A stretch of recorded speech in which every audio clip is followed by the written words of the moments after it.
Power is still out for most of the island of Puerto Rico, and very few have generators or enough diesel to power them.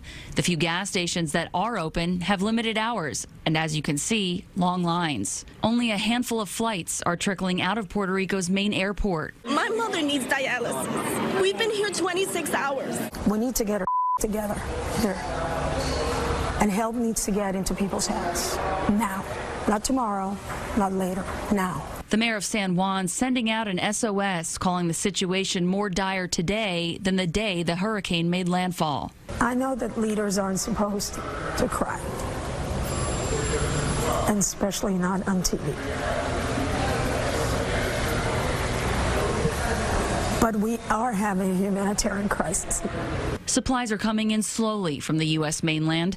Puerto Rico's governor traveled with the National Guard to deliver a satellite phone to the mayor of San Sebastian. 13 members of the Connecticut National Guard left today with equipment to help establish a communications infrastructure.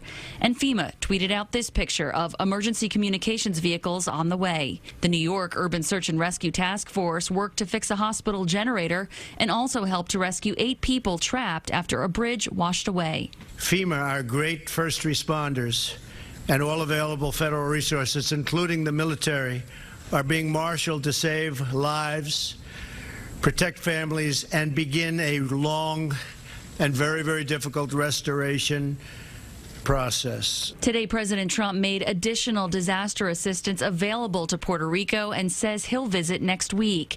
He also pointed out on Twitter that Puerto Rico is more than $70 billion in debt, which needs to be dealt with. Critics say the response needs to move quicker. The full force of the federal government's not there. It's time to help the people of Puerto Rico. Thanks, guys. Thank you.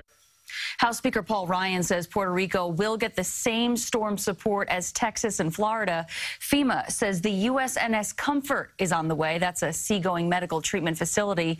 There will be much more coming up on the CBS Evening News. Reporter David Begnaud is there, and he will give us a reality check on the relief efforts currently underway.